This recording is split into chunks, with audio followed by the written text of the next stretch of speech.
All right, guys, this is a 6.3 assignment here. This is pretty easy.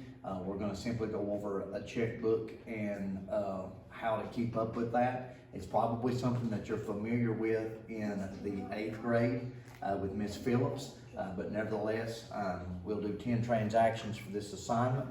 And then on your test, you'll have a 20 transaction scenario, but we want to just walk you through with how you need to be able to complete this. Now, remember, you're going to find this assignment at the conclusion of 6.3 notes.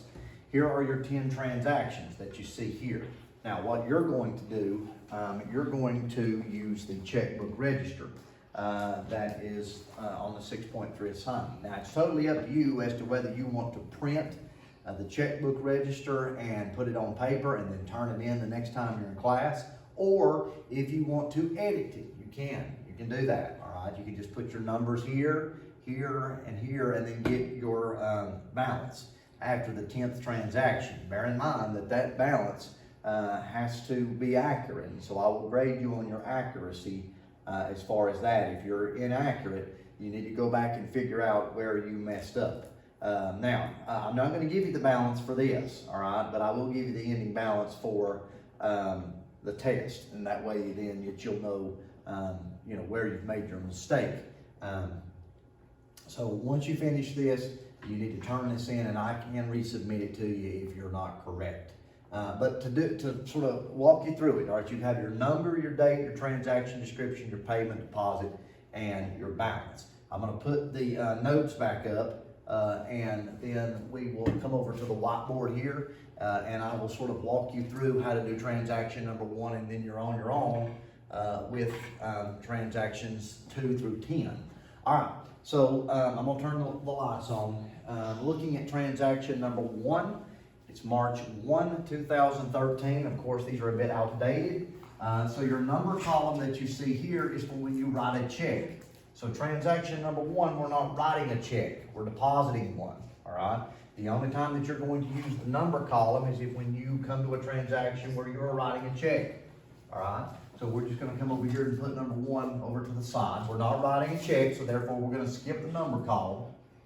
We're coming to the date, all right? We're gonna put March 1st, all right? You don't have to put the year. The transaction description, there again, monthly check. I'm just gonna put a few things here that you might want to, you could put monthly check, ever what you wanna do, monthly check. Earned income, I'm gonna abbreviate. You could put that. It's your transaction, and it's there again, it's your balance sheet, all right? So it's your checkbook, it's ever how you want to write, and this is not going to be counted off as far as what you have here.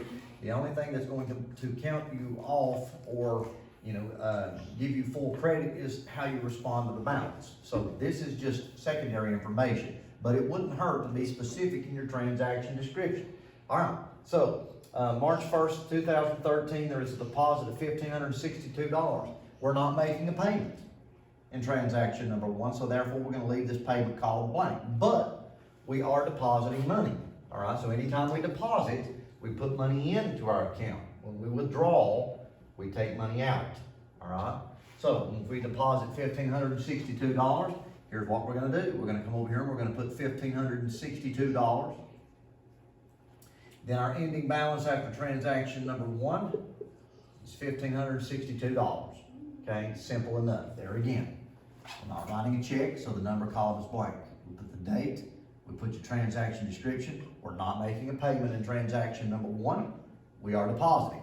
All right, so we put our deposit, and this is our balance. I'm going to do one more with you, and then you're on your own with the rest of it. All right, looking at transaction number 2.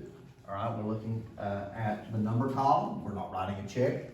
Therefore, we're skipping on to the date. We come to March the 2nd.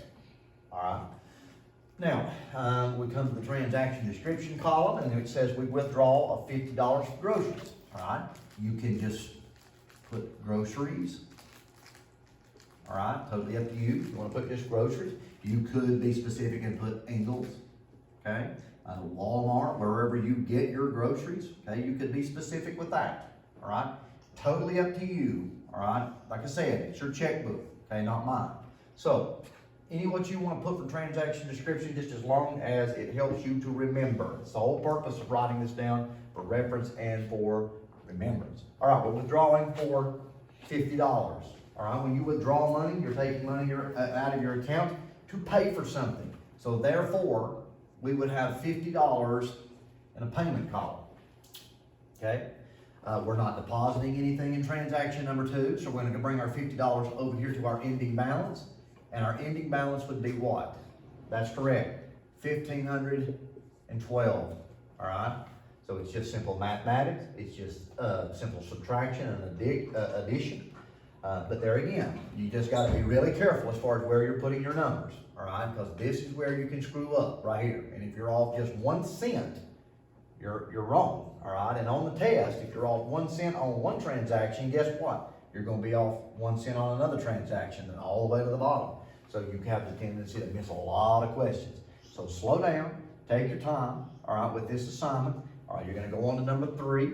All right, you're gonna do the same thing that you've done in 2. And then so fill this out, and once you're finished, then there again, submit it. And there, if you're by some chance inaccurate or you're wrong on your balance, then I'm going to resubmit it to you.